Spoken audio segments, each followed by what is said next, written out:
Fakkeenyaaf nabiyoota hunda isaanii ni salphisa. Fakkeenyaaf Daawit yoo fudhatte sagagalaan guddaan macaafa keessa jiru eenyudha yoo jette Daawit.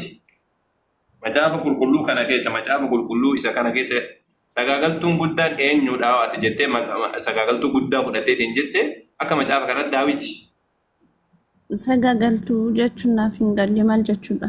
Nama dubartii namaadha nama jalaa hatu osoo dubartii kudha wayii qabu dubartii nama jalaa baafatee dubartii namaatitti sagagalummaa dalaguu nama akka macaafaatti isin jechuu jira bara akka macaafaatti isin jechuu jira. Okay, eenyu dubartii sagal ka qabu? Eenyu dubartii sagal ka qabu? La hawla wala quwwata illa billah. Akka macaafa isin jechuu jira bara dubartii qabaachuutii miti nu biratti beekte. Dubartii 100 qabatu 100 qabatu. Sagagalummaa jechuun dubartii isaaf hin ayyamamne dubartii namaadha yookaan intala namaa yookaan wannaa namaatitti dhiyaatudha. Dubartii baay'ee qabaachuudha miti. Dubartii baay'ee qabaachuu yoo taate bar nabiyyoonni hundi isaaniidha dubartii baay'ee qaban. Nuti dubartii baay'ee qabaachuudha miti. Dubartii baay'ee qabaachuu osoo hin taane ilaalcha keessan fokkataadha. Ilaalchi keessan ilaalchi isin nabiyyootaaf qabdan gadi bu'aadha akka malee. Fakkeenyaaf haamamee fudhadhaati. Macaafa kana keessatti Daawit dubartii namaa hatee fudhateera fudhatee hin jiru. Daawit.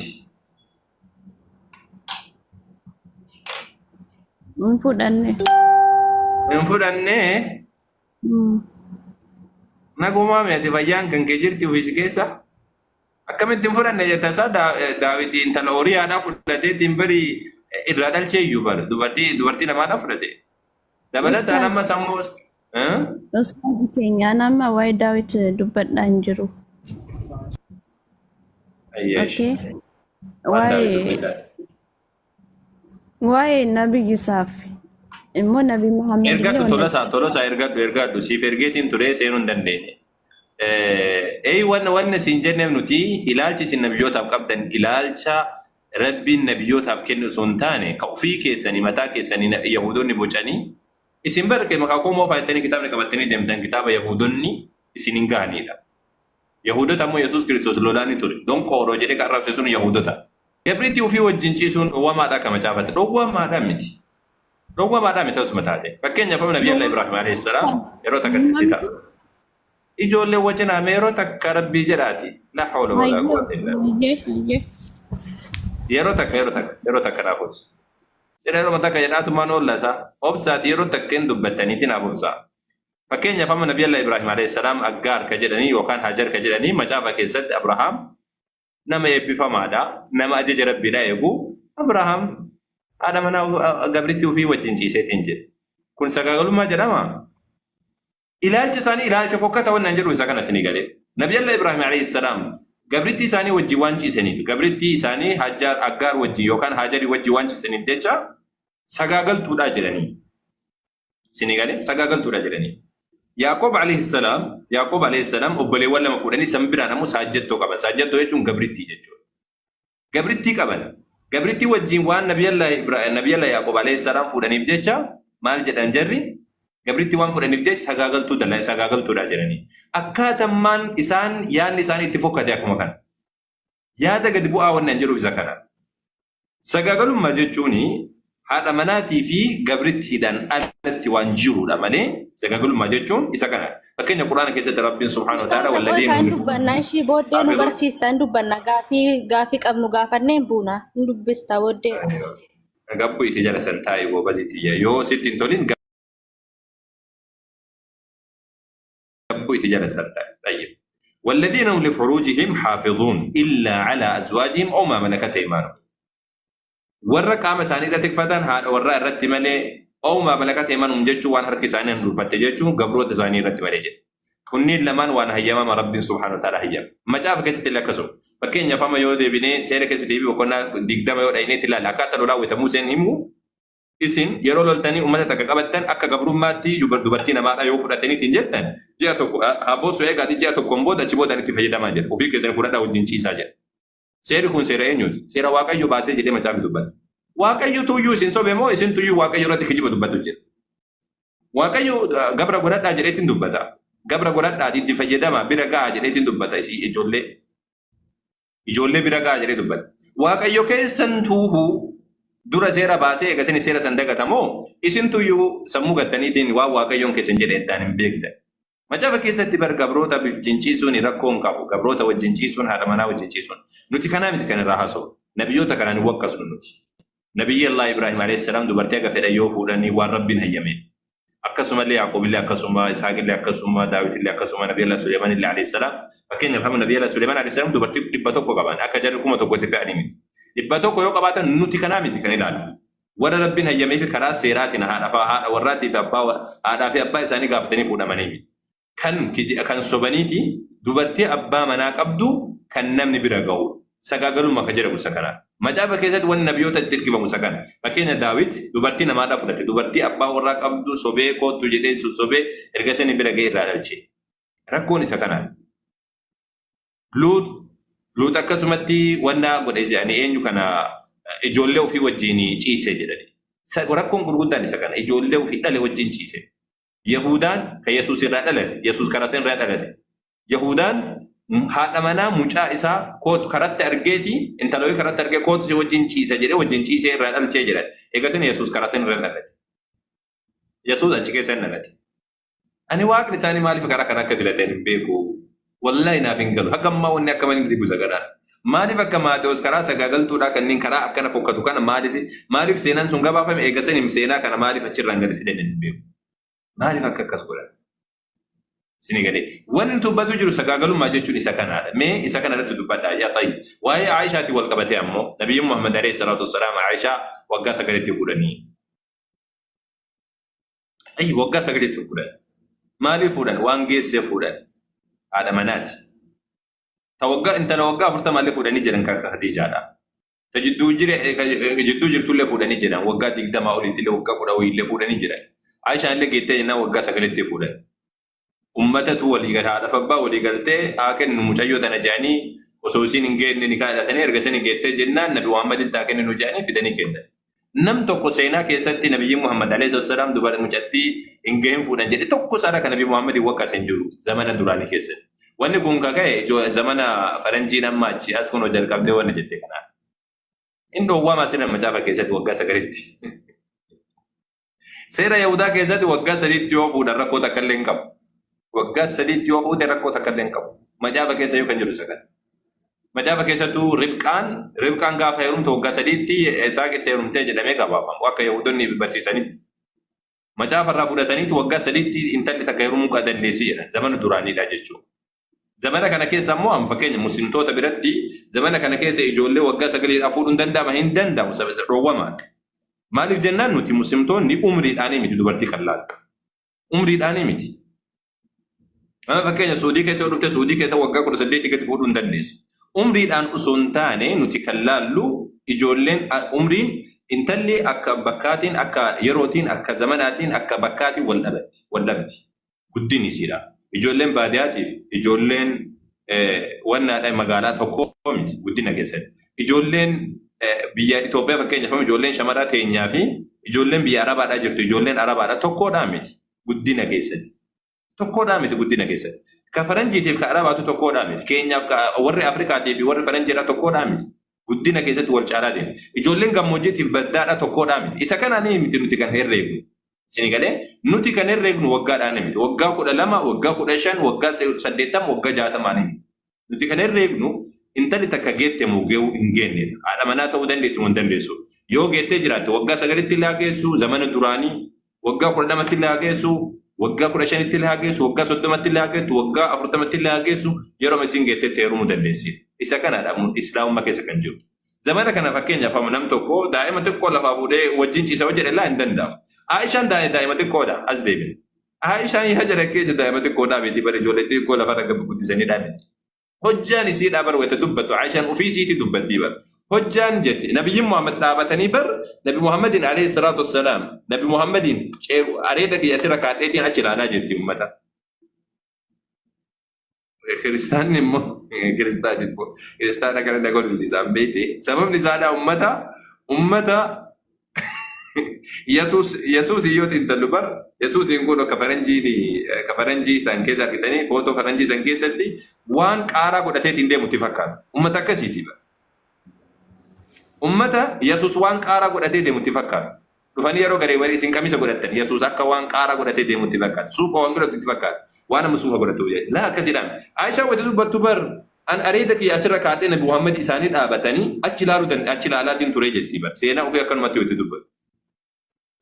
Daa'ima xiqqoodhaa miti. Intalli yoo guddatteetiin jettee nu biratti umriidhaan miti gahinsa isiitii. Gahinsi ammoo akka yerootti walla. Kan beektonni kiristaana dubbatan illee suma kana. Yahudoon illee kan dubbatan isa kana. Yahudoon illee kan dubbatan isa kana. Fakkeenyaaf seenaa kiristaanaa keessatti Phaaphaasiin gurguddaan asiin dura jiru. Fakkeenyaaf amma kaatolikii yoo fudhattan warri kaatolikii duraaniidha jechuudha. Seera qaanona isaanii keessa kaatolikii warra Giriikiidha. Warri duraaniidha waggaa 7 ayyamaatiin turan. Waggaa 7 ayyamaatiin turan wanna akka daa'imman heerumuu dandeessu jechuudha. Phaawulos baawwanna Maartin Luuter Kapheentee hundeesse mataan isaadha. Waggaa 7tti intalli heerumuu qabdeedhee dubbachaatiin ture. Ragaa isaa isinitti mul'isuu danda'a wallaahi. Phaawulos wanna Maartin Luuter mataan isaadha. Waggaa 7tti intalli heerumuu dandeessee dubbata. Yeroo takka akkasitti wanna jetteetiin akkasitti wanna jira jechuudha. Wanni hubachuu qabdan isin akkasitti hubachuu qabdan kiristaanonni jechuudha. Waliigalatti alaakullaa isa kana. Ragaa sii kenna kan Amaanu'eel laftee ka jedhu ragaa sii kennuu danda'a. Maartin Luuter hoogganaan keessanii kan amantii keessan hundeessee waggaa 7tti intalli heerumuu qabdi kan jedhu sii kenna. Ammoo tana sii kenna barbaada. Urjii dubbadhu amma. Urjii dubbadhu amma kan jettanii. Eshi qoynin dubbadha. Akka quraanatti osoo hin ta'in, akka macaafatti osoo hin ta'in, awwal aniifatiin dubbanna. Ati osoo intala durbaa takka qabaatte, jaarsa waggaa 54tti intala kee waggaa 9 gurguroodhu siin jedhani ni kennita? Gaafii mataa keetitti kun.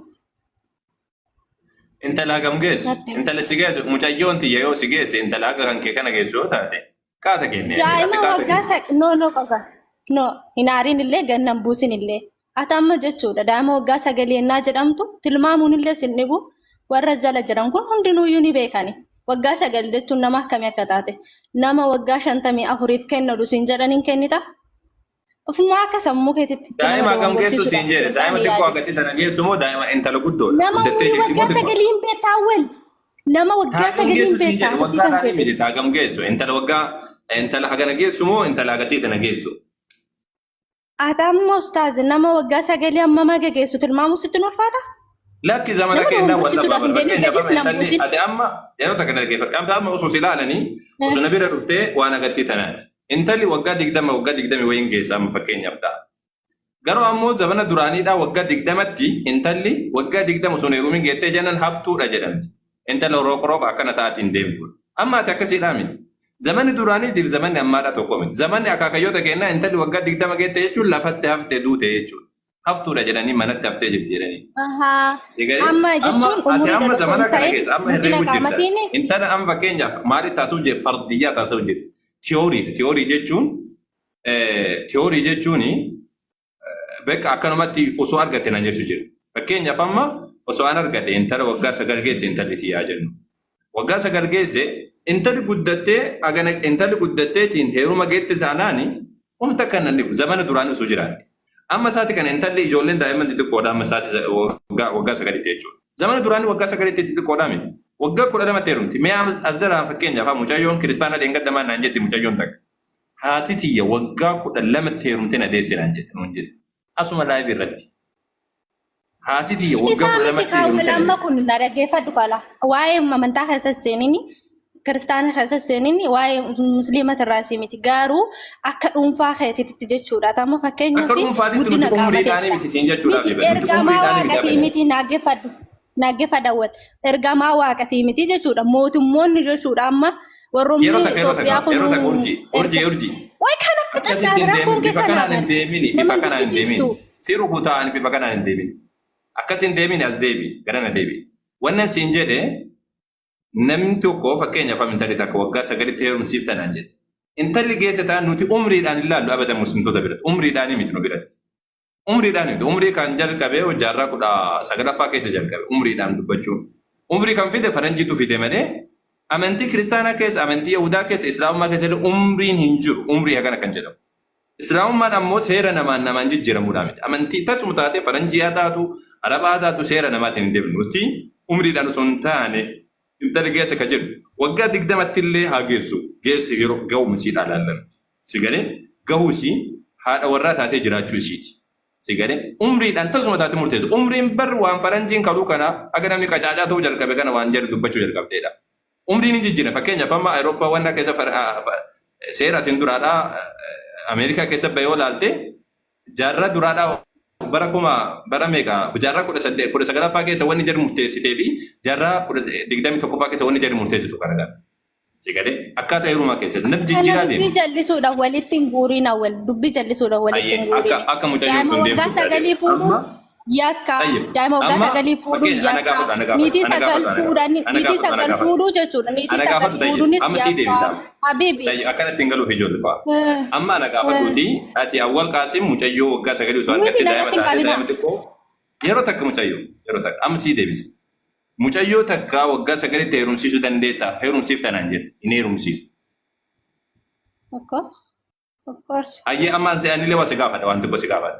Daa'imti waggaa 12dha. Daa'imti waggaa 12 waaqa deesse yoo siin jedhanoo atoo fudhatta. Amma achi jechaan galii waan madaalaa deebisaa kudha lama si jamari na yamma. Yeroo takka hin dubbatin yeroo takka. Amma na dhagee waa'ee waaqallee haasa'an jiru na dhaggeeffadha wal waa'ee waaqallee haasa'an jiru. Eega walitti haasa'aa jiraan wajjumaan haasa'uu jirra. Yeroo takka deebiin jiraani dhaggeeffadha akka dhuunfaa keetti na deebisiisin jedhe. Daa'imti waggaa 12 waaqa deesse jedhanoo akkamitti fakkaata? Ati niyyiin jechuudha laal gaafissi gaafadhee akka kiyyaa fi akka keetitti Muutiin godhina jiru. Muutiin godhina jiru. Muutiin irratti hin qabina. Maaliif dubbisa shakkii hin deemina. Ati akka quraanatti sonoon ta'in akka dhuunfaa keetitti na deebisiisin. Amma na gaafatte ani dhuunfaa kiyya na gaafatte gooba jeeko urjii koo. Akka dhuunfaa na gaafatte. Hin kennitaa. Akka quraanaati miti. Akka islaamummaa daa'ima waggaa 9 jaarsa waggaa 54tti. Ayyib haa ta'u. Ani jaarsaa uumamaa miti ani amma dhuunfaa na gaafatte. Ani illee dhuunfaa si gaafachuu jira. Intalli waggaa 12 waaqa deessee osin jedhan fudhatta. Ya Allah. Itti buufi.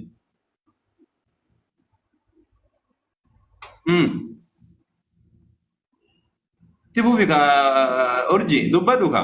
Waggaa 9tti kan waaqa deesse eenyudha? Lakki wamaa rakkoon qabu ka heerumuudha wamaa rakkoo. Intalli daa'imti waggaa 12 daa'imti xiqqoodha waggaa 12 daa'ima takka. Yeroo takka mucayyoo takka ama daa'ima obboleettii qaban daa'ima xiqqoodha waggaa 12. Daa'imti waggaa 12 waaqa deessee hojjetan maal si fakkaata? Allah itti buufi itti buufi. Injiru wanta akkasii dhagee waan hin beekneef injiru. Injiru kijiba jechuudha. Kanaafuu fudhattu sammuun sin fudhatu jechuudha. Kanaafuu bara Yesuus hin dhalannee jechuudha. Al takka muti ustaaza dhaggeeffadhaa tokko faarratti yeroo takka inni kun dubbatiin mucayyoon na wajjin deeqaa dalagooti yeroo takka.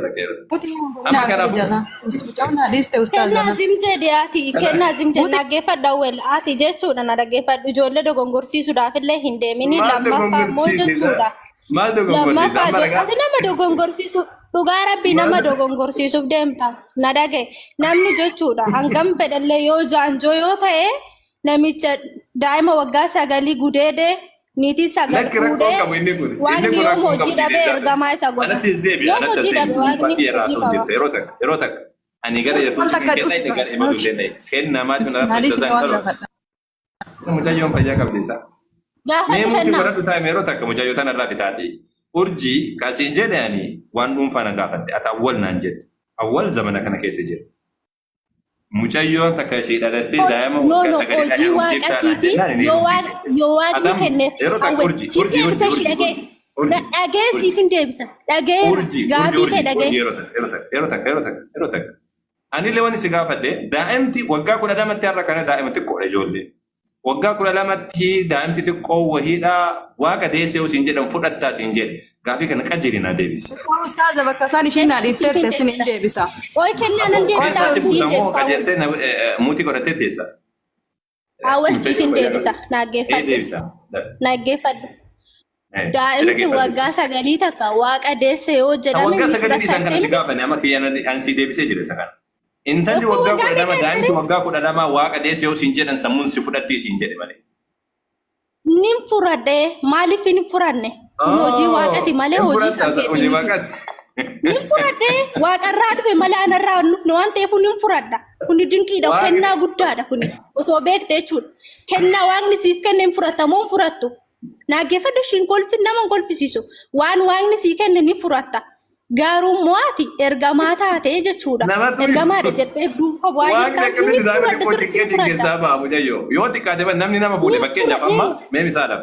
Intala yoo fuudhanii jedhan anamma fakkeenyaaf mucayyoo tiyya waggaa sagalitti osoo namaa kenne wanni inni guddaan kun maaliin qaama saalaa dhiiraattu mucayyoo san seenee jedhama wanni biraadhaan jiru. Tayyib yoo waaqni keessa gabba'e jedhan waaqni mucayyoo waggaa 12 keessa gabba'e yoo jedhan bar waaqa jechuun kiiloogiraama meeqaa bara? Waa kiiloogiraama meeqa daa'ima xiqqaa yoo ta'e bar kiiloogiraama 3 qaama isii keessaa ba'e. Ameen jettee fudhachuu qabdaa wal. Ameen jettee fudhachuu. Amma sii gadi Takka carraan akka please na deemsi. Wani kiiloogiraamni meeqa keessaa daa'imni xiqqoo waggaa 12 keessaa gabaa fuudhamoo kam durra ulfaata? Eega sii beekummaaf sii dhimma. Kennaa waaqni sii kenneen fudhatamoo fudhatamu. Waan waaqni sii kenne tokko yoo fayyaa sirraa fudhate yoo waan hunda si godhen fudhatamoo fudhattu. Warri guyyaa waggaa 18 gadiidha amma gurra qabadhaa yalla amma cidhiis ofirraa dhiisi kalas. Urjiin adii simeel takka nan deebisaa fi akkasii kan dhaggeeffadhaan sheessin hin deebisaa rakkoon qabu. Saayinsii irrallee nan fida waaqa nan fida rakkoon qabu nan fida. Saayinsii irra jira nan fida rakkoon qabu. Waan beektu qofa dubbadde amma. Dubartiin tokko waggaa 12tti xurii laguu ishee argitti kan jedhu saayinsii irra hin jira barannee jirra ani ammaaf kitaaba saayinsii of biraa hin qabu. Dhiifama wajjinii ni deema amma kanatti waggaa 12 xurii laguudha waggaa 12tti gahaa kan jedhee akkana murteessee dhabataa. Xurii laguu waggaa 12tti hin gahu inni maaliif daa'ima waggaa 9 irratti xurii laguutti itti dhufee namni guddaan waggaa 53 faana ciisee abbaa ustaaz.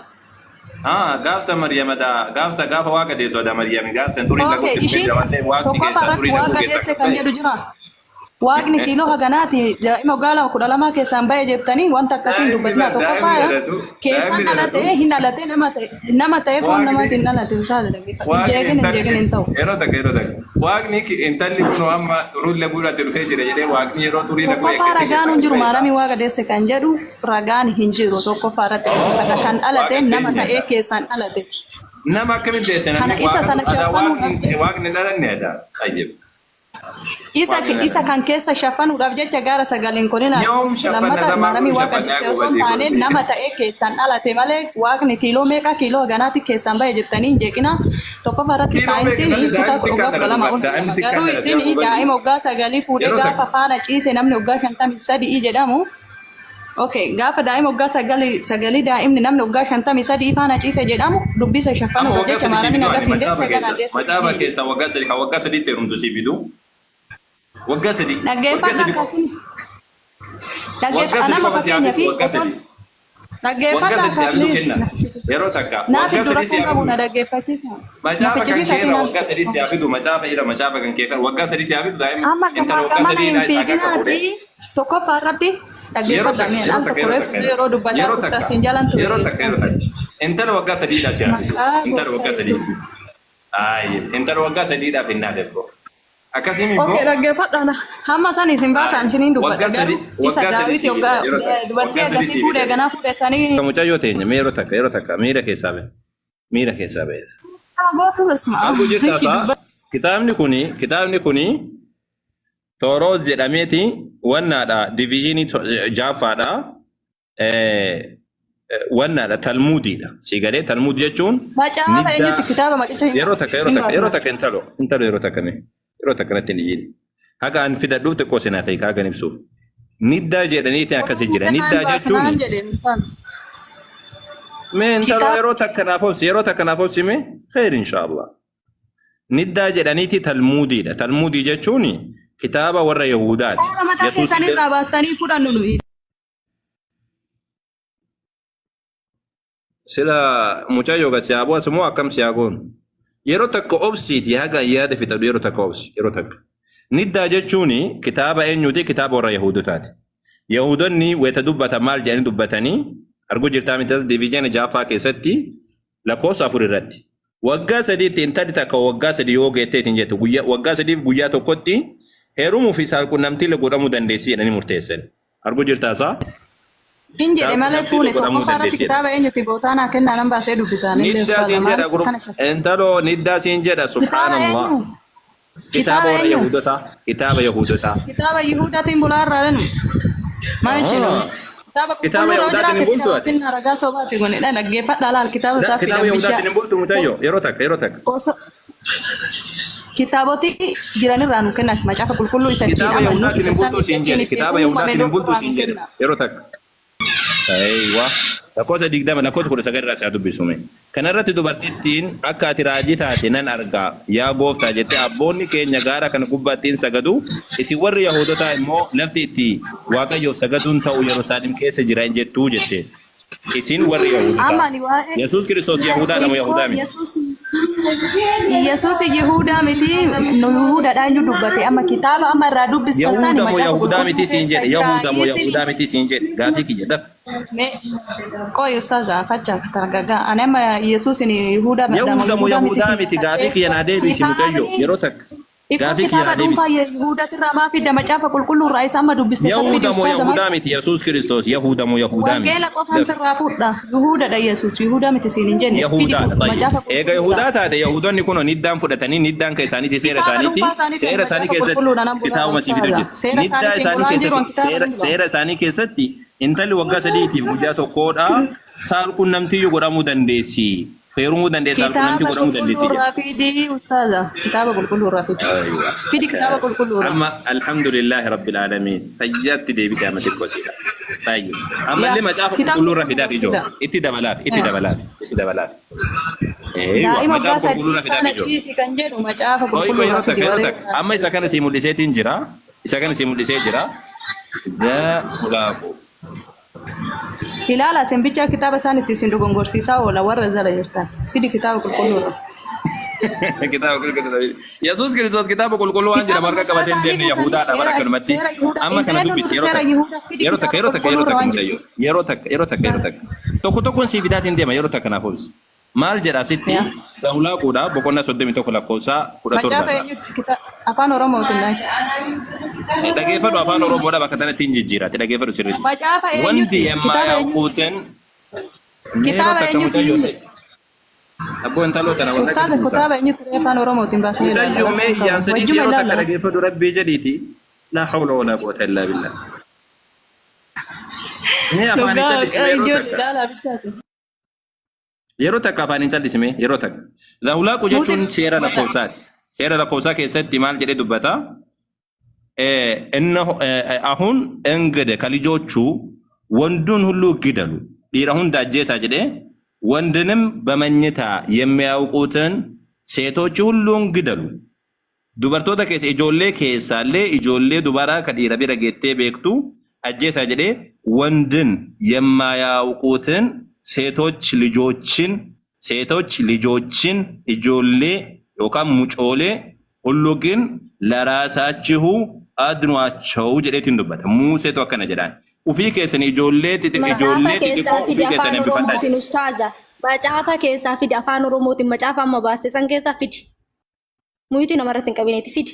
Yaa qoy urji muutii nama godhu qoy urji anatu fuusisaa dhiisaase kitaaba amma daa'ima waggaa 3 gudeedde isaan illee dhaggeeffadha ustaaza kitaaba waggaa 3 daa'ima waggaa 3 gudeedettee barsiifte fi isa amma dubbiste kanas macaafa qulqulluu nuti alhamdulillah rabbil alamin mataan sirgootame amma alhamdulillah wajji jenna alhamdulillah rabbil alamin دائما تدقوا في كيسني عم بفدا خلينا بيجيرا وجهتي دبي amma jetti fidi usta fidi sam urji qoy urji ayi takka na sawa amma banat na wajina sen ايوه يرو takka kenna san debi sajo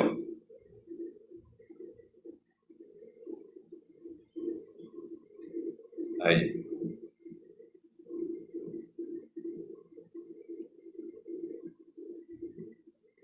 ايوه كاس afaan oromoo irraa machiisa beekanii afaan oromoodhaa irraa wanna jedha macaafni isaaniidha ijoollee shamaraadhaa tanii abbaa warraa ta dhiirri bira ga'eetiin beeku jechuun tagalaafatamte jechuudha sandii isaanii san ajjeesaatii ta namni tuqeen beekne ijoollee xixiqqoo hambifadha ofii keessaniif hambifadha ijoollee xixiqqoo tayyib ijoollee xixiqqoo ofii keessaniif hambifadha isinii gadee ijoollee xixiqqoo ofii keessanii hambifadha erga jedhe Maarre kanuma maaltu jira dee ijoollee xixiqqoo waggaa meeqaa waggaa sadii illee haa ta'u waggaa afurii illee haa ta'u waggaa shanii illee haa ta'u ijoollee xixiqqoo waalaikum salaam wa rahmatullah.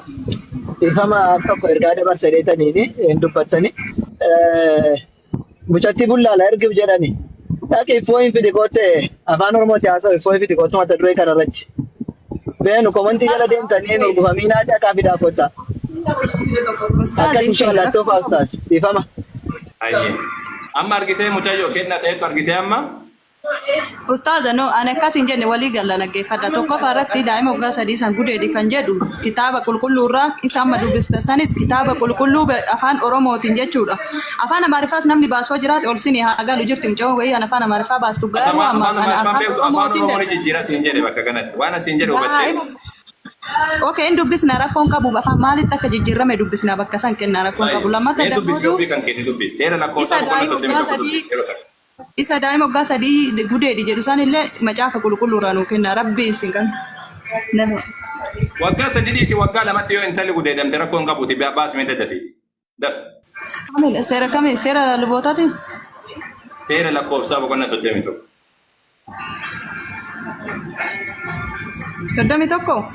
meeqar meeqar 31 lakkoofsa 17 amma ijoollee keessa dhiira kan ta'e ajjeesaa dubartoota warra dhiira wajjin ciisanii beekan hundumaas ajjeesaa dubartoota dhiira wajjin ciisanii hin beekne hundaa garuu of keessatti hambifadhaayii jedhu warra mandara irraa ijaa warra mandara irraa ijaa baafachuu isaanii jedha seera warra lubootatti seera ganda tokkooti. Kanuma seeruma dubbatu jira wama seera dubbatu jira duraayyuu. Seera ganda sanii ganda warra akkamiidha hambifadhaa jedhe. Seera dubartoota dhiira wajjin hin ciisne naan amma ijoollee tokkoffaa irratti bakka sanatti afaan ingiliffaan lusuufite children jedha ijoollee jedha. Ijoollee jedheetiin dubbata. Ijoollee ofii hambifadhaa jedhe. Ijoollee dhiiraa wal gaan hin beekne hambifadhaati ijoolleen jedhu dubartoota jedhee dubbatee jira irraa makina macaafni qulqulluun intalli fayyaan keessa jirti. Intaloo fayyaan si keessa jiraasa. Ani waan isin dubbachuu jiru afaan oromoodhaa kana keessatti hin dogongoranii jiran siin jechuu jira. Afaan oromoo kiyya beektaasa